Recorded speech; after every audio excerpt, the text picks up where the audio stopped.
session is to focus on the job retention scheme, and it also follows up from our hugely successful webinar last week on the same subject.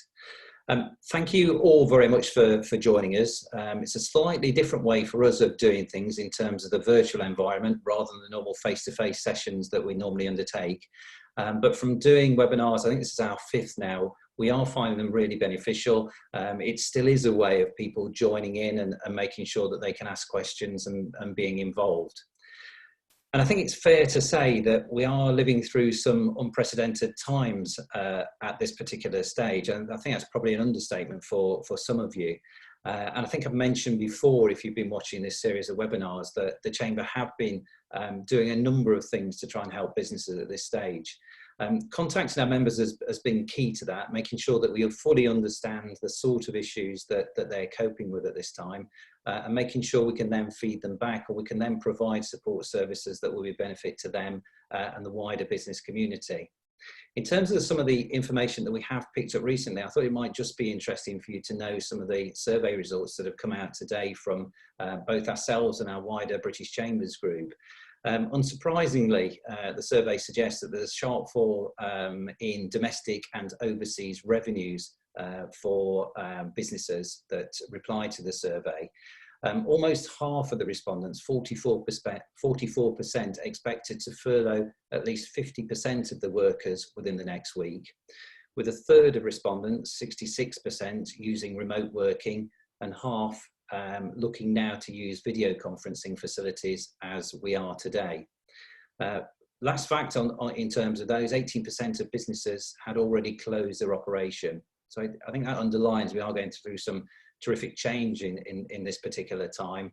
And therefore it's important that if you've got things that are on your agenda that you don't see being moved forward, to keep in contact with us. We have routes to national government through our lobbying with British Chambers of Commerce. So if there are things that you want to pick up with us when we finish, there will be an email address that I'll give to you to make sure you've got access to that. If you already haven't been there, our COVID website hub on www.links-chamber.co.uk is an excellent resource. Plenty of tips and hints there. Please have a look if you haven't already been. And a way for you to keep informed of what we're doing, make sure you're connected to us on LinkedIn, and we keep making sure that the data keeps coming out to you. This series of webinars is really as a result of input from our members and requests on key subjects. There are a series of interactive virtual events designed to support businesses, their staff, throughout this current coronavirus crisis. Today, I'm delighted to welcome back Oliver Tasker. Oliver is from Wilkin, Chapman, and he'll help and support us with further information about the government job retention scheme. Now, how this works is that Oliver will just give a brief update. We're then very much looking for a very interactive session where you can pose questions to Oliver. And there's 2 ways to do that. On the Zoom platform along the bottom, you'll find just along the bottom of the process bar there, you'll find an opportunity to chat. If you click on that, we'll open up another taskbar to the right. You're able to put your questions in there, and we'll try to come to as many of those questions as we can. If you'd like to participate, there is another button for participants on there. If you click on that, you can raise a virtual hand. What we will do is then come to you for your question, and you'll be able to put that directly to Oliver. I just let you know that we are recording this session. What we aim to do there is have a resource for you to go back to if you've missed something or you want to rerun, but it's also an opportunity for others who have missed today's broadcast to go to our website and click on the resources that we've got there to learn more about the current topics that we've looked at. So I think without further ado, I'm going to welcome and say hello to Oliver again. Are you there? Simon, can you hear me? Oh, thank goodness. There we go. That was a pause. Panic over. Yeah, thank you very much for that, Simon. Those stats that you mentioned earlier on as part of your introduction as well doesn't surprise me at all in terms of the number of businesses that have said that they're either furloughing staff, which we're going to be talking about a lot today, or utilising the job retention scheme Certainly the last few weeks has been one of the busiest periods that I've ever known it as an employment law solicitor. For those of you that aren't aware, I'm a partner at Wilkin, Chapman Solicitors with the largest law firm in Lincolnshire and East Yorkshire. And we have been, particularly the employment department, inundated in helping businesses dealing with the impact of the coronavirus and the planning that they really need to be putting in place as well for the future. The government would really take months and years to implement such significant changes that we've seen, both to the legal landscape, also the schemes that they're bringing in order to support businesses. And they've done that in an extremely short space of time. So what that means, and what we have found when advising clients, is that we don't have the detailed guidance that we need. So some of my comments today that I'll be running through with you, and some of the questions that I will be answering, is very much my guidance and my interpretation from an employment law perspective on what has been announced so far.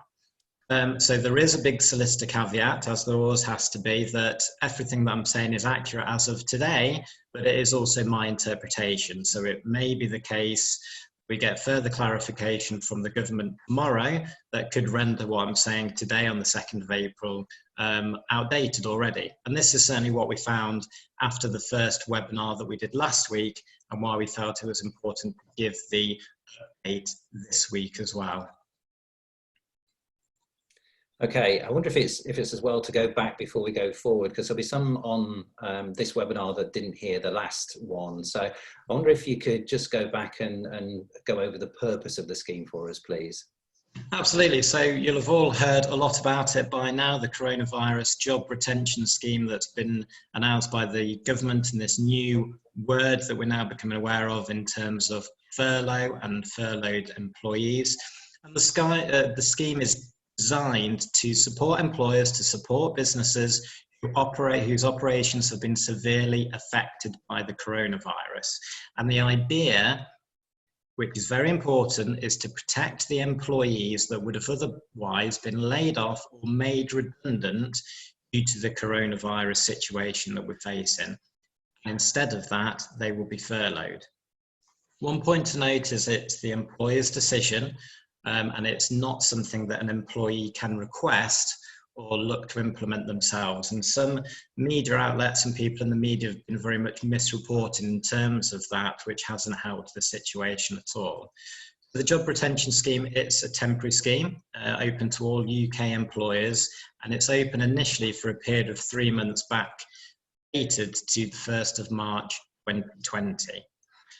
What it does is it allows businesses to claim for up to 80% of an employee's usual wage costs, up to £2,500 per month per individual, plus associated employer national insurance contributions, and also the minimum auto-enrolment employer pension contributions as well.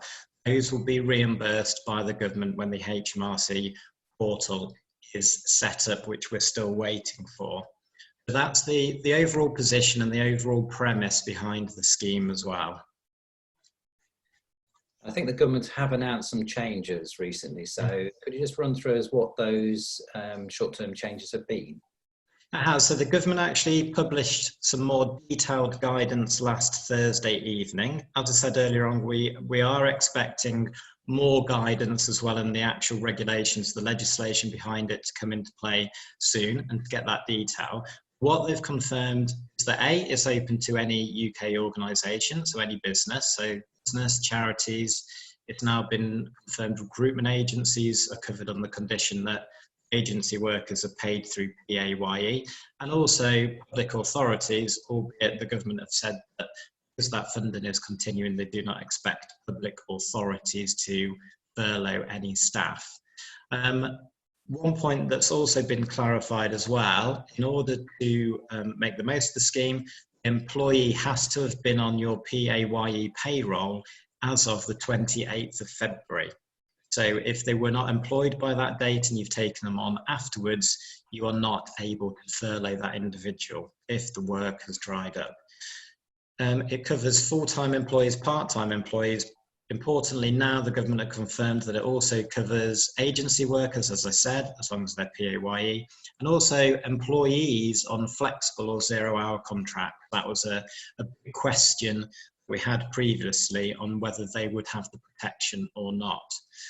The scheme also covers those employees that were employed at the 28th of February that may have been made redundant in the interim period. So potentially an employer can re-employ those individuals and then place them on furlough in order to protect them. So that's where we are at the moment. One of the areas that's been confirmed is in terms of the length of time that you can furlough an individual, an employee. Now, it's been confirmed that the minimum period is 3 weeks that an employee has to be on furlough for. If you've got a situation where an employee is on furlough for 2 weeks and you then need them back to work because you have the work available for them to do, by all means, yes, you can bring them back. The government will not reimburse you for their salary costs at those caps that I mentioned earlier on. Once you do call them back, it also appears that you will be able to then re-furlough employees. That was again an area that there was some question marks over before. So minimum period is 3 weeks. That can be extended if the work isn't there. If, again, you have the work that you need staff, employees to come back into the workplace in order to do, that then drops off. It does look like with the new guidance that you can then implement furlough again and they will go off. So that's another area that's been clarified. Another area that we've seen a lot of questions on that I've advised a lot of businesses about is, well, actually, how do you calculate an employee's salary? And that's been one question. So for those that full-time, part-time hours where their salary is fixed, the calculation date that you look at is their gross pay as of the 28th of February. Now, what that doesn't include, the government have confirmed, is any commission or bonuses. So it's their basic salary payment that you are looking at pre-tax. It's not 100% clear whether that would also include allowances. So for example, car allowances. Until it says otherwise, I would anticipate that it would include those.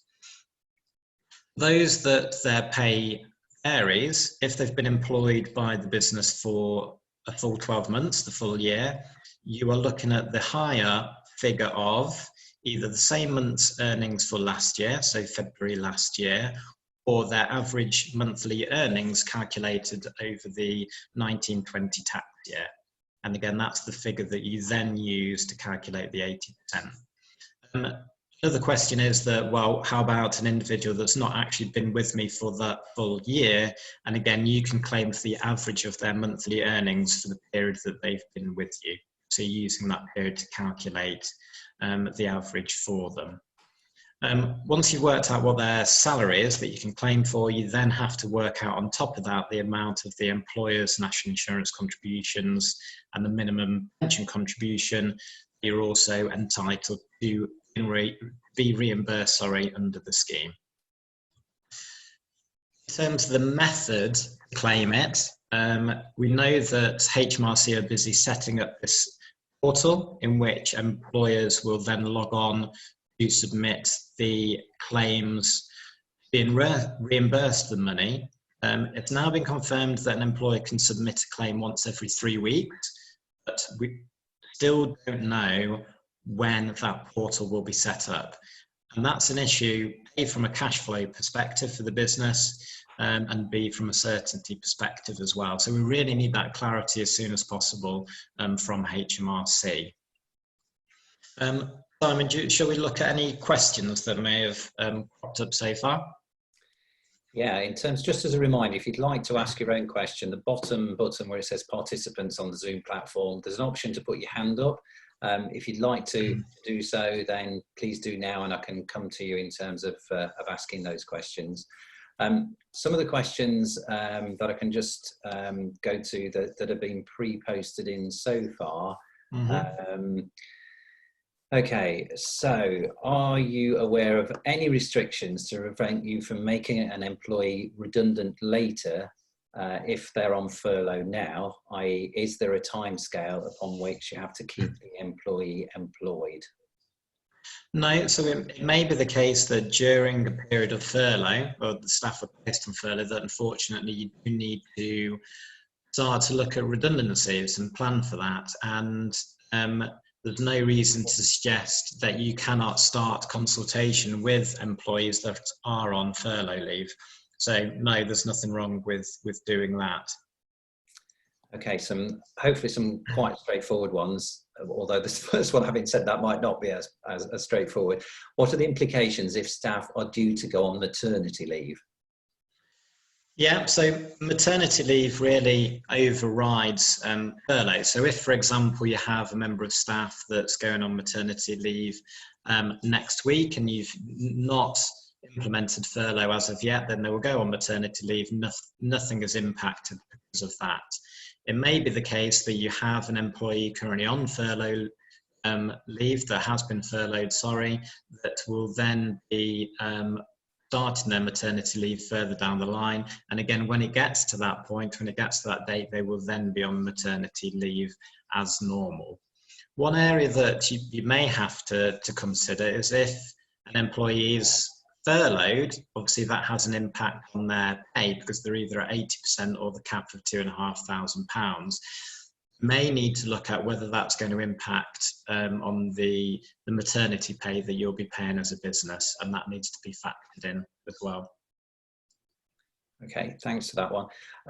In terms of staff, we're aware, I think you said earlier, that staff cannot work in the period that they are furloughed, but what if they want to take on maybe evening work outside their normal hours? So there are options that Tesco are recruiting for evening staff at the present time. Could they do so because they normally work 9 till 5 and this would be additional hours even if they were working anyway? Mm-hmm. Yes, there's 2 points to that. Firstly, it's important that when you place somebody, when somebody is furloughed from your business, they cannot carry out any work whatsoever for you. If they do, they will not qualify for your purpose to get reimbursement for their pay under the scheme. Secondly, there's nothing in the guidance to suggest that somebody cannot go and get a second job. And in fact, we're finding that that is fairly common at the moment, either for that individual to top up their pay or help deal with the coronavirus crisis that we're facing. So whether that's working with the NHS, working in the key industry, or working within shops. Now, it's a tax impact from the individual's perspective. What the employer needs to be aware of and just monitor is that either you're aware of that person doing the second job, and secondly, I've had a question recently for a client to say that they received a request from one of their staff members that wanted to go to work for a competitor during the furlough period. And as you can imagine, the client wasn't enamored by that point. What happens is that the contract of employment continues as normal during furlough. So the employees are bound by the usual express and implied terms that you'd expect. So you can make it clear you cannot go and work for a competitor during that period, but nothing to stop them from getting a second job overall. Okay, thanks. Got a couple of hands up. Yes, thank you very much. I've got a question. If somebody's on 3 weeks furlough and you've put a review date in, you then only want to perhaps extend that period for 1 more week, that classed as the minimum of at least 3 weeks. So in effect, they could be furloughed for 4 or 5 weeks. But if it's continuous, are you still abiding by the rules? So if you've got the end of your minimum 3 week period and you still require those staff to be on furlough, you can extend it. So whether it's by 1 week, 2 weeks, you do not have to do in blocks of 3. It's just an overall 3 week minimum period. Thank you. No problem. Okay, so keep putting your hands up. There's some more to come to in just a second. I'm going to go to holidays now, if I may. The question here is about if everything turns back to normal in a short period of time, people will not want to necessarily take holidays over the furlough or this period. You may well come to a case where at the end of the year, everybody's wanting to take the holidays and there's not enough time to practically allow those holidays to be taken. Is there a current best practice in terms of either allowing staff to extend those, or what's the position with regard to holidays for staff in general? So the government have actually proactively addressed this point as well, and they've amended the working time regulations to state that if an employee is unable to take their annual leave entitlement within the normal holiday year, and that's your business holiday year as well, then up to 4 weeks can be carried over into the following 2 years. So they've addressed that because either businesses are continuing to operate and they may need all hands on deck, in which case they may not have the time or the capacity for employees to take annual leave, in which case it can be carried over. Or it may be the case as well that as a business you furloughed a number of members of staff. It's a decision then, do you either want them to take some of their annual leave during the furlough period, which again, nothing to suggest at the moment that that is not possible, or is it a case that you don't want staff to be taking any annual leave and to then filter it in later on into the year? So again, it's about planning as a business as well, but the government have addressed it. They've said that annual leave up to 4 weeks, nothing further, but not the additional 1.6 weeks. It's only the first 4 weeks of annual leave that can be carried over into the next 2 holiday years. Thank you for that one. Okay, we're going to another one now. It's a short question, but probably a long answer. Can directors be furloughed? So with directors of businesses, they wear 2 hats. One, if they're considered as an employee, which directors will be if they've contract of employment, they're carrying out work for the business, they can be furloughed in terms of their employment hat. So as an employee, they can be placed on furlough. Often with directors, they receive a relatively low salary and they're remunerated mainly through dividends. Now, the job retention scheme will only cover salary, the normal wages. It will not cover any dividends. So that's one area to be aware of. Second point is that the director has various statutory obligations as well to the business, and those will be ongoing through any furlough leave. So what the guidance says and what we've interpreted it as is that the director can continue with any statutory duties that they need to be doing in terms of the business, but they cannot carry out any other work during that period as they would have done ordinarily. It's just purely the statutory duties that and obligations that they have to comply with. Thank you.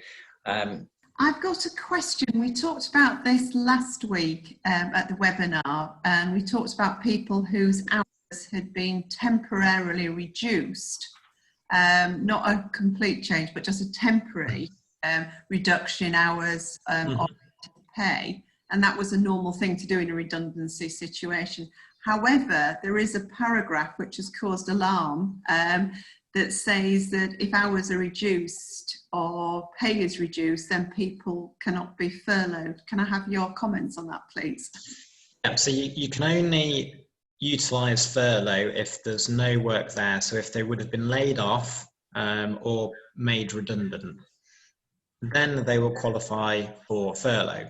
If there's still work there to be done, albeit on a reduced basis, so you either need them to reduce their hours and therefore pay to reflect that reduction, that's short-time working, which you can either implement through a contractual short-time working clause or with their agreement.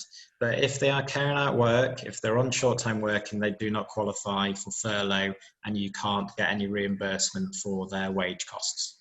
What happens, Oliver, if they've been doing that, say you've said, well, everybody can do 80%, realise that that's not sustainable and you need to furlough some people, can you then furlough them? You can. Nothing stops you from doing that after that point. So it may be that there's a reduction in work anyway, even with the reduction in hours that you've got. Therefore, you need to then consider furloughing some staff. And then again, if you've, say, got 10 members of staff, you need to reduce that in half. It's about deciding and using a selection process in order to do that. What I'd recommend is that you start by asking for volunteers. And if you don't get sufficient numbers, then you'll have to look at a selection process akin to what you would do with a redundancy process. Yeah, thank you. No problem. So further questions. This is in terms of recalling staff after the 3-week period. Is there a necessity to recall all staff en bloc, or should we be treating furloughed staff as individuals? It's not a requirement to recall everybody. And again, it will depend upon the needs of the business. So again, you may have 20 people that have been furloughed and you only need 10 back at that point, the work that you have available at that time. And again, it would be a case of either selecting through a matrix so that you ensure that you get the required skill set that you need back, or asking for volunteers initially to get people to volunteer to come back, which you'd imagine everyone will want to do. But then it's about selecting the best people that are placed to service the work that you've got that you need doing. Thanks. Just encourage anybody that's got a question to raise their hand again. Participant button down at the middle there. If you click on it and raise a hand, you'll be able to place a question with us. Next question is on people who have payments made by the public services. So if an employee has public funds to support their salary, they are a support worker at a homeless hostel, can they be put on the scheme? So what the government have said is that it does apply to publicly funded organisations. Now, the question is, for that particular scenario, is if it's, for example, a private limited company that gets part of their income or support through publicly funded money, and that doesn't preclude them from utilising the job retention scheme and furloughing staff that there's not the work there for, so that they would have been laid off, they would have been made redundant. Just because some of that money is publicly funded doesn't stop them from doing that. It's very different if, for example, it's a local authority where the government have made clear that their funding is continuing as normal, and therefore they do not expect those organisations to utilise the job retention scheme. Hopefully that's answered the question for them. And there's a similar same sort of question here in terms of can university furlough staff as well. We have lab staff, technical staff, catering that can't work. So is it as appropriate for, is that the same answer, or is there a different answer for university staff? Potentially the university could. Again, the funding will still be there, but there's slight differences with universities and potentially other education establishments. If that individual wants to contact me separately, we can have a more detailed chat, because it will depend upon the specific departments and the circumstances. So if they want to contact me afterwards, then I can explain in more detail. Hi there, yes I can, thank you. I'd just like to know, once staff are on furlough, what kind of notice we need to give them to return them back to work, regardless of whether they're working the night shift at Tesco?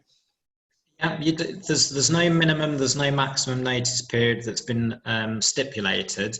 And in reality, you could call them back the next day. They remain employed during that period. And as long as you're outside of that minimum 3-week period, if you want to be reimbursed, that is, you can call at them at short notice in order to get them back to work, because they remain employed. At that point, you've got the work for them to be carrying out and doing, and they need to be coming back to do that. So relatively short is the answer. That's perfect, thank you. Just really, Oliver, I think again, a number of other colleagues have mentioned this. We've got a number of staff, because we usually, in an ideal world, use the 1st of April as a starting point for a lot of changes. So we've got a number of staff who are either returning to us from maternity leave and they work full time and they're potentially coming back on 8 hours a week. Yeah. We've also got a number of staff who are altering their hours as of the 1st of April. Some of these staff we will potentially be furloughing. Which are the hours that we should be using? They've agreed to these changes. They've requested them in a number of occasions, and they've all been confirmed prior to all of this happening. I'm just wondering what monetary amount we're using. Yeah, so under the terms of the scheme, the calculation date for the reimbursement is that as of the 28th of February.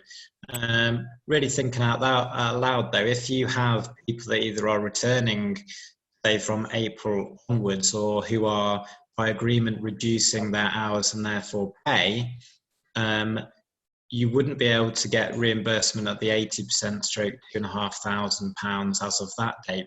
Realistically, their earnings are lower than that now moving forward. Therefore, it's a false claim.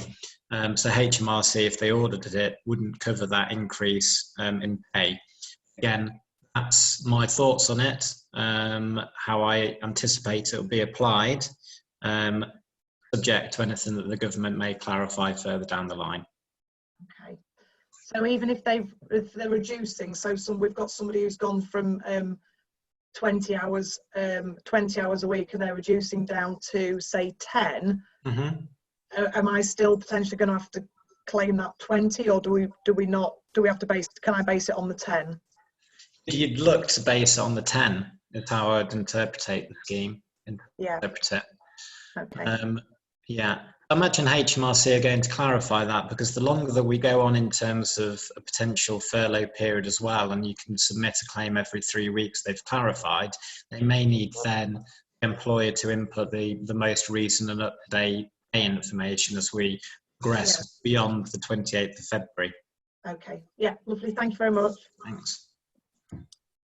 Yeah, I'm here. I was interested in what's work, really.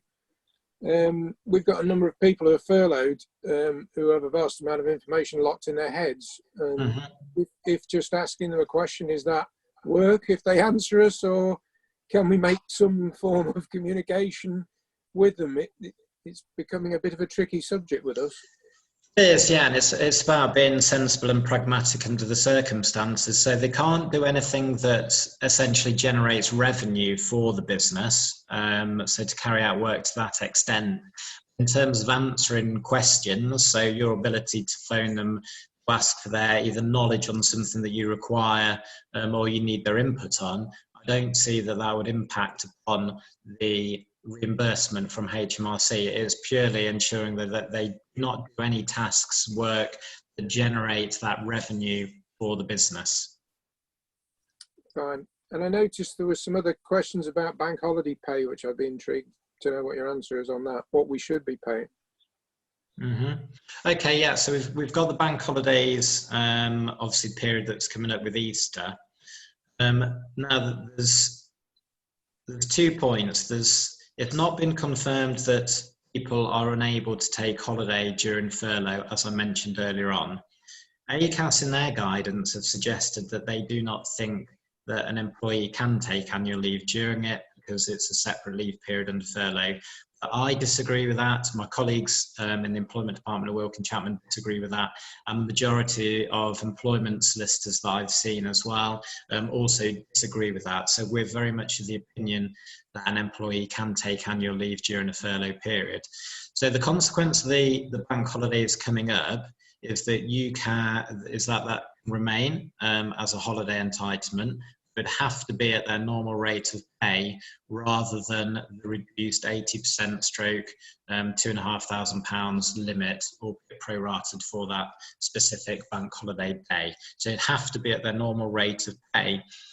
Because again, if we think about case law, European case law on holiday pay, the message is that an employee, a worker, should not be disencouraged or disincentivized from taking annual leave at any time. And that's why we've seen the case law stating that holiday pay has to be calculated on normal remuneration rather than solely basic salary and basic payment.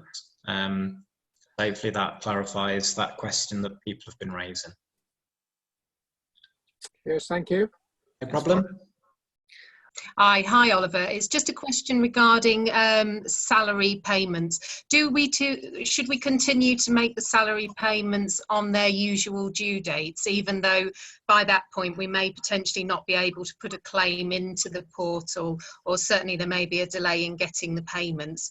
Or could we just process pay for those employees who are still working and then pop in the claim for the furloughed workers and then pay that once we receive that grant? Yeah, so normal employment law principles continue to apply during this period, and the contract of employment continues as normal as well. So that means that an employee that's on furlough has the contractual right, has the right to be paid as normal during that period. So from a legal perspective, you should pay them as normal on the payment date. Now, what the issue is for businesses, as you've alluded to as well, is that it may be quite a long gap until you can actually claim reimbursement from HMRC because of the delay that we're getting with the portal being set up. And the consequence of that is there may be cash flow implications for the business as well, meaning they simply don't have the cash to pay everybody. Now, if you have a number of workers that are continuing to work for you, and a number that are on furlough, no doubt as a business you'd prioritise those that were still carrying out work for you, but you need to be aware that there's the risk of that claim from the individuals that are on furlough, because they've still got the right to be paid at the normal time. If you've found that a business was in that position that it didn't have sufficient cash flow to make the payments, firstly, that so important to be clear and communicate that to the staff, to the employees, so that they're aware of the position that you're in, and also try and set expectations on when you hope to be in a position to make those payments. Unfortunately, we just don't know when the portal will be set up, and then following that, when payments will actually be made to business bank accounts. So it's a bit of it's an unknown at the moment in terms of the length of time we're looking at. Hi there. Apologies, I missed the very first 10 minutes, so I apologise if you've already covered this. My question is, if somebody goes on furlough, minimum 3-week period, then they can come off furlough for a week and go back on to furlough for 3, particularly if their work is very cyclical as far as on a monthly basis, which we have some people that are like that working within our business. That possible to kind of 3 weeks on furlough, 1 week off, and so on? There's the guidance that the government have published, both the employer and the employee guidance, seems to leave it open that you can do that, subject to the minimum period, if obviously that you want reimbursement. So it seems to suggest that you can do that. So bring somebody back, then re-furlough them. And it could be you have the week back and then go back on again to fit in with work cycles. But again, going back to the whole purpose of the scheme, it is there to reimburse the wage costs of those that would have been laid off, made redundant as a result of the coronavirus. So if I was in that situation, or my advice to businesses in that situation, is to have very clear documentary evidence on why you are re-furloughing someone in that scenario. Then, if HMRC do audit and carrying out an audit in terms of the reimbursement payments that have been made, you can demonstrate that the reasons why, and you've got it in a letter in black and white with the employees' agreement to confirm why they've been designated or redesignated on furlough leave, and you've got the rationale justification to fit in with the purpose of the scheme as well. Hi there, Oliver. Hi, thanks, Simon. 2 questions. One, when an employee is furloughed, do they accrue their holiday leave during that furlough period? Yes, they do. They continue to accrue holiday as normal. So the contract continues, everything continues as normal, bar the pay. Yeah, thank you. We've got an employee who has 2 contracts with us. One that we still need as a support key worker, and one which is a back office contract for a short number of hours each week. Are we able to furlough one contract and keep the other one running, or not? don't see a reason why not at the moment, because again, you've got the justification and why that the back office role is no longer required because you don't have the work. So for that element of his contract and that pay, you can look to furlough and continue. There's no reason to suggest not at the moment, unless the government come out and confirm that that is not possible. Then you find, I'd be surprised if they did, because again, it ties in with the purpose behind the scheme. The government have confirmed that if an employee does have two job roles, two different jobs with two different employers, then they obviously can be furloughed under that way. So I don't see why, if he's got the two clear distinct roles with you, that you could not furlough one. It's a holiday question. We are going to furlough our staff, and obviously there's the minimum of 3 weeks. We have muted that we might want to give them a week's holiday pay after the 3 weeks. Would that be still part of the continuation of being furloughed? Do we still claim 80% back of the holiday pay through the scheme, or is that a liability just to the company alone? Yeah, so there's, like I said, there's been no definitive guidance from the government that holiday cannot be during the furlough leave, meaning that if there is holiday during that period, then you can reclaim the 80% of the cap. If, in terms of your communication, you'd probably want to state that the furlough is in place, the minimum period is 3 weeks but can be extended, and then you could have potentially a week of holiday at the end. But again, you'd need to be making clear within the communication, covering off an audit perspective, that you still didn't have work for them to be doing at that time, and that's why you're implementing and asking them to take a week's annual leave. Right, okay. Also, if the government decides that holiday pay isn't part of the furlough scheme, and we were to put staff on holiday pay, say for 2-3 days off for the week, you have to obviously, then we restart the 3-week furlough period. What if during the lockdown that the government uplifts it, and then obviously business activities can resume as normal?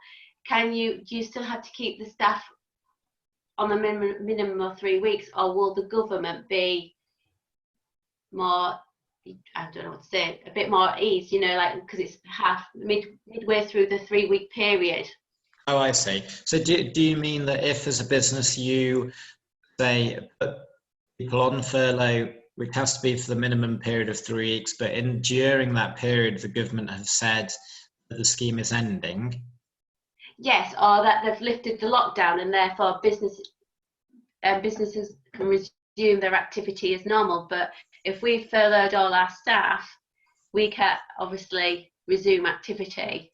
Yeah, if you furlough staff now, you've got the minimum period of 3 weeks, and the government have confirmed that the scheme will be in place for that 3-month period from the beginning of March. So that's until the end of May.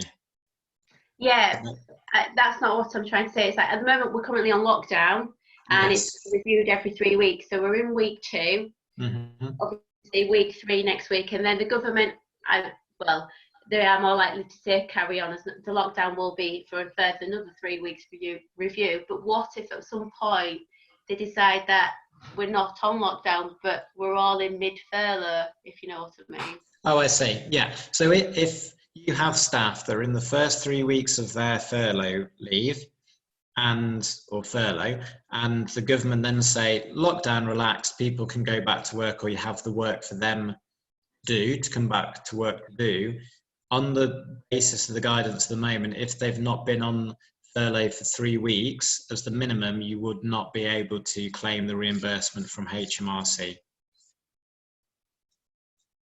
Yeah, I've just got a question about shielded employees.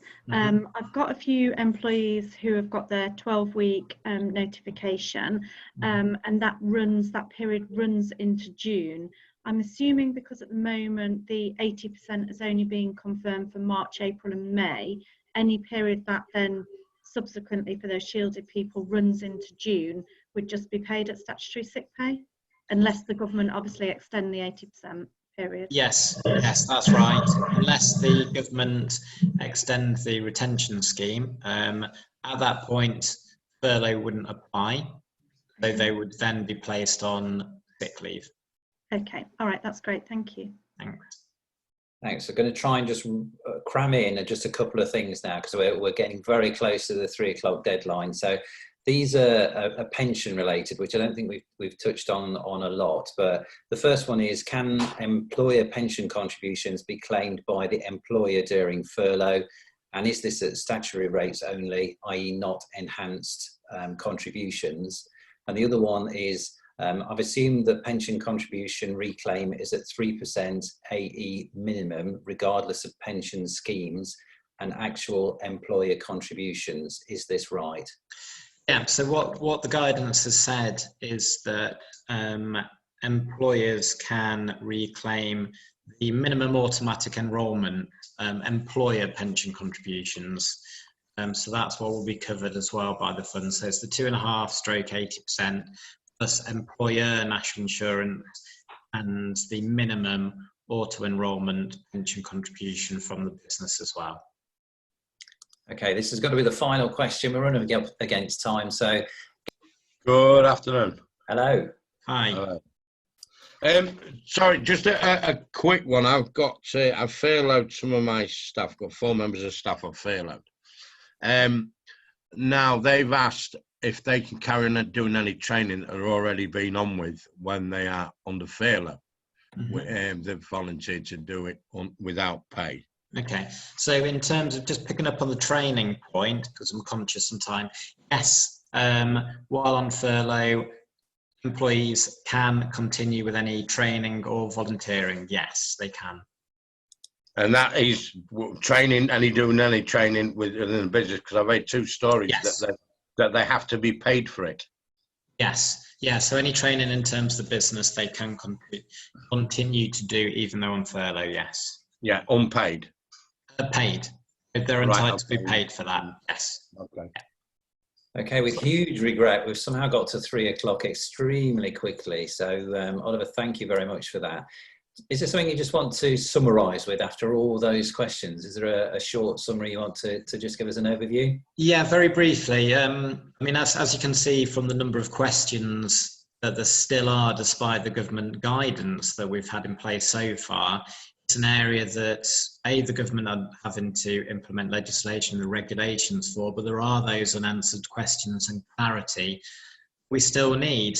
And really, I'd urge businesses that when you are coming to make a decision in terms of your employees, your staff, is to seek advice. Because employment law changes rapidly anyway, this situation is even more unique than usual. So it's really important to seek that legal advice at the time.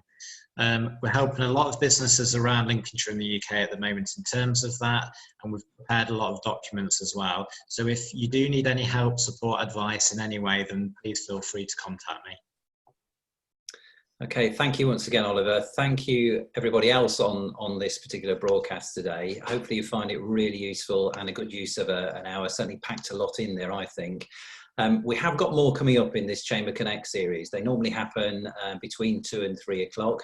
Next week, so far, we've got planned in 3, one of which is focusing on the government support that is being given for small business grants. So the supports that the local authorities are dealing with at the moment. We've got a number of experts there who will be able to give advice in your particular area if you're affected or you think that's applicable for your organisation. Have a look at that one. We've got an opportunity where our chairman is talking to the local enterprise partnership, the chair of the LEP and the chief executive as well. And that'll be an interesting conversation or an interesting look at the strategy and sort of maybe the next steps into the future in terms of when this thing finally ends and we're coming out of the other side.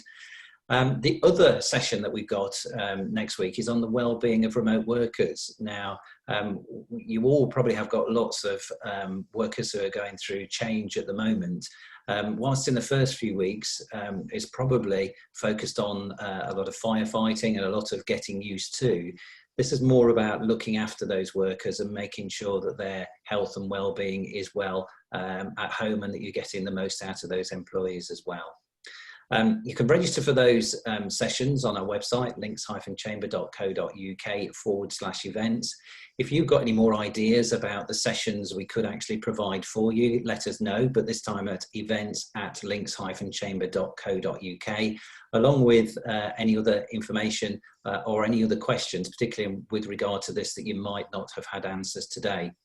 Just a plug for Ollie in terms of Twitter, @OT Employment Law. If you want to contact Ollie directly on Twitter, please do so there.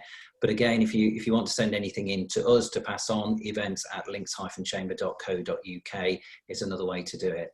So thank you from me once again. Thank you to Oliver. Thank you to Wilkin Chapman. Thank you for your involvement. I think that's been a really good session this afternoon. And hopefully you'll have a very productive rest of the afternoon as well. Thanks for joining us. Bye-bye.